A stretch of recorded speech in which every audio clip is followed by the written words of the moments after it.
Hello and welcome. The weather is absolutely glorious. We're on paradise on earth in Srinagar and we're trying to find out what Naya Kashmir really looks like. And my guest in this edition of Jab We Met is Omar Abdullah. Omar Saab, thank you so much for your Not time. at all, Rahul. Absolute pleasure, and I wish the weather everywhere, where there are elections, Isn't it nice like not this. campaigning in 45, 46 degrees? I was last in Kalahandi. It was hot, it was humid. This is where elections really should be.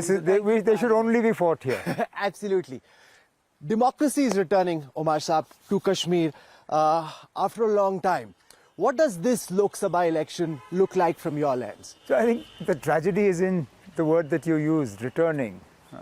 Why have we been deprived of democracy? I mean, what was our crime? Our status, our position, our relationship with the rest of the union was altered without any move to consult the people of J&K. We've been deprived of an elected government since 2018. By all respects, I mean, we're the only territory in this country that has gone from being a state to becoming a union territory. So what does this election look like for us? I mean, this election for us is a first in many respects. It's the first election for us as a union territory. It's the first election for us after the momentous events of 5th August 2019, when Article 370 was written down. It's the first election that's being fought in an area that has gone from a state to a union territory. Otherwise, the reverse is always true. So I think this election for most people becomes a way to register their sentiment about what they feel about Jammu and Kashmir today. And as you call it, the Naya Kashmir. Naya Kashmir is actually a policy of the National Conference. So we're not going to so easily give that up and let the BJP usurp it. They can call theirs anything else. But Naya Kashmir is a legacy of Sheikh Abdullah. You know, I've been coming to Kashmir for 2.5 decades. We were in Lal Chowk yesterday in the evening. The place bustling with activity, shops open till 9, 10 at night, lots of tourists. Where there used to be CRPF, BSF vehicles, lots of barricades, armored personnel carriers.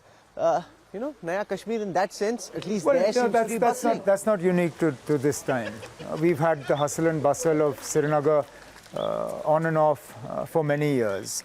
So, I mean, I'm not going to again give the credit to the government for this. And none of this was needed. I mean, 370 wasn't needed for this. Why did 370 have to be written down for tourists to come? That wasn't the case. And tourists have come even prior to 1989-90, during my government, 2011, 2011, 12, even part of 13. I mean, one Lal Chowk does not Jammu and Kashmir make. As they say, one swallow doesn't make a spring. Well, let's step outside the house and see what is the mood on the streets, Omar Saab. Chaliye, let's go.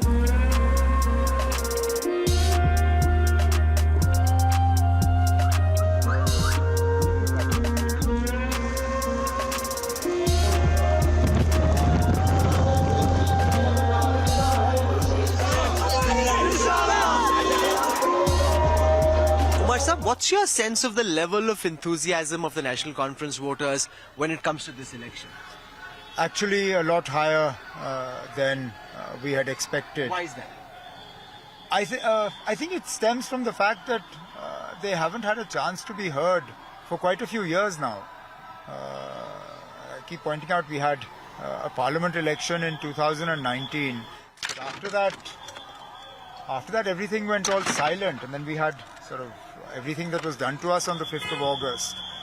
So this is the time when the workers have had an opportunity to come out and make themselves heard.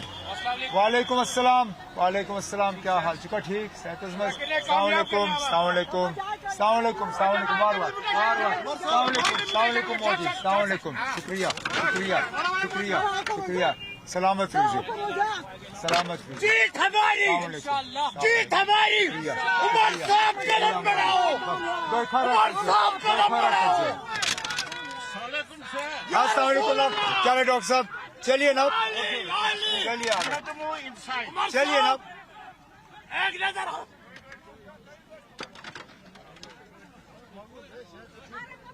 Umar sir, you know when the people you're meeting are throwing these things, they've all got their cameras out. Is it a bit unnerving, a bit scary? You've been attacked once, right? So you've had some Numerous attacks, but I tend not to think about those things. I don't think about that. I don't dwell on that. Just have to keep doing what we do. Is that even possible, or does that weigh at the back of your head that this is? Like I said, I even if it's there, it's so far at the back that I don't think about it.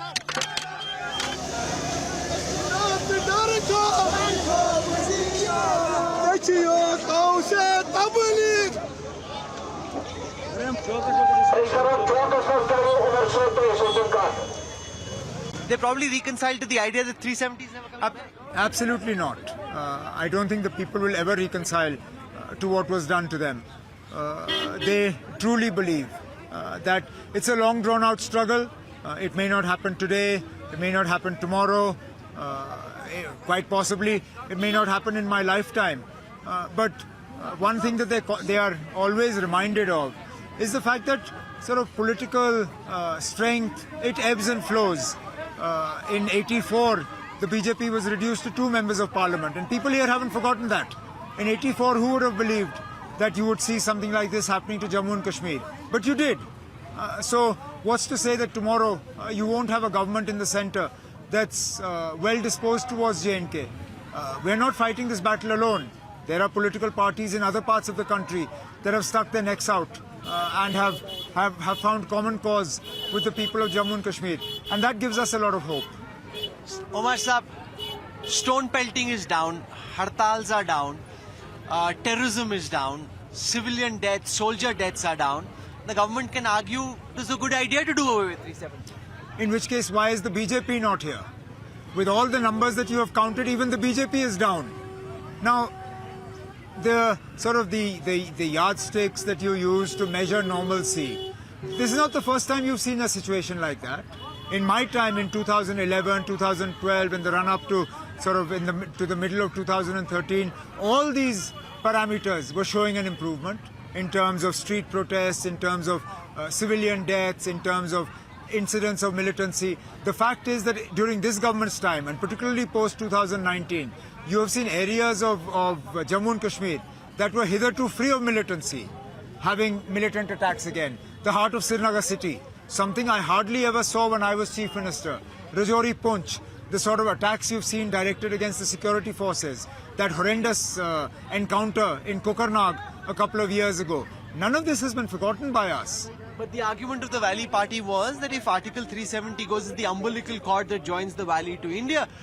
Article 370 is gone, people are on the streets, they're fighting an election, you're campaigning, and you know, the Valley didn't explode in the way that many were suggesting would happen if Article 370 was taken away. Well, I don't know, you probably weren't here. I was locked up. Almost the entire Kashmir Valley was locked up. What would have exploded? The kind of restrictions you placed on people here. People couldn't even get out and buy food for their children. So let's not talk about... And why are you sort of incentivizing people to come out and protest? The fact is that the people of, particularly of Kashmir, were sensible. They didn't want to give the government an excuse to use force against them. But what you're seeing is not because of what happened on the 5th of August. It's in spite of. Most of the vote that will come from Kashmir will come as a protest against 5th August 2019. But that's a democratic protest, which is fine. People Which is fine. voice their opinion. Exactly. No, but then isn't Kashmir more integrated today with India than it was? How? When people are not accepting what was done on the 5th of August 2019, how is that integration? How will we know whether people are accepting? How were we less integrated? You tell me, Rahul, how were we less integrated? Did we not participate in elections before? But there was this idea that because of Article 370, Kashmir was somehow different from the other states. We were different. We were different. The entire way in which we acceded to the union was different. Every other state merged with the union, we didn't. We maintained our distinct identity. And I will tell you this much, though there is no way of proving what I'm saying. But if you had not created a distinct framework for the accession of Jammu and Kashmir with the union, this accession would not have taken place. We were the only Muslim majority territory that acceded to the Union of India. All the rest went with Pakistan. And it was to make that accession possible, that Jammu and Kashmir was given special status, and there was no timeline on it. It was always a temporary provision which at some point in time had to be done away with it. Why temporary? Why? In the way that it was conceived, it was always seen as being a temporary provision which at some point in time would be done away with. Then what happened to the promise of the plebiscite? It was temporary, linked to the plebiscite. How can you have a permanent provision for a constitution, in the constitution, for a territory whose status in the union is still temporary? Jammu and Kashmir's status in the union was to be determined by a plebiscite.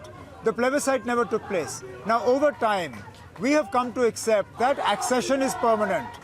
Given the understanding that if accession is permanent, then the terms of conditions of accession must also be permanent. How can one be temporary and the other not? Omar sir, I've actually never seen this in other places. They throw flower petals. Here they're throwing all kinds of eclairs and toffees. If they throw them hard, it can... You will never go hungry here. But you also have to be careful not to have your eye poked out. Yeah, because if they throw it really hard, somebody... Bless them, sometimes they throw with a lot of enthusiasm. Especially if they can't catch your attention, you get one whack really fast. I have been known to get a few. Omar sir, I must say as a first impression, I'm quite surprised by seeing the level of enthusiasm to the extent that there is around this election. I thought people would be morose and wanting to boycott or stay away. They seem quite willing and enthusiastic participants. Nobody wants to boycott. They all want their voices heard. The only ones who wanted to boycott this election are the BJP, who stayed away from it. They are satisfied with sort of letting their proxies do the fighting for them. Why do you think the BJP is not put up a candidate in the Three Valley seat? Because they knew the result for the BJP would have been a foregone conclusion. All the tall claims they've made about how happy people are would have been exposed when the BJP candidates lost their deposits here.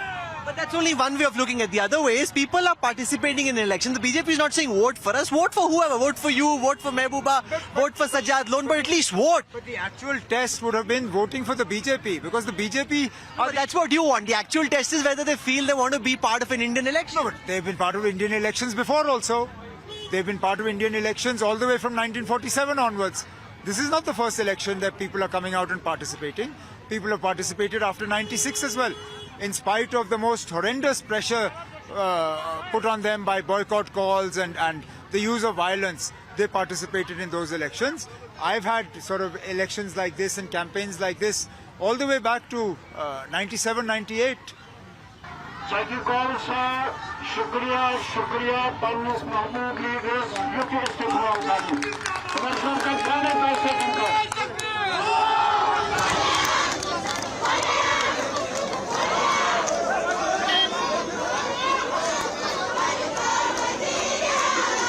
Umar Sahab, after Article 370 was done away with, you all came up with the Gupkar Alliance, all parties together. Why aren't you fighting this election with the Gupkar Alliance as one? Because one party decided not to. Clearly for them, the Gupkar Alliance was more about getting seats rather than the ideological battle. We are still committed to that ideological battle.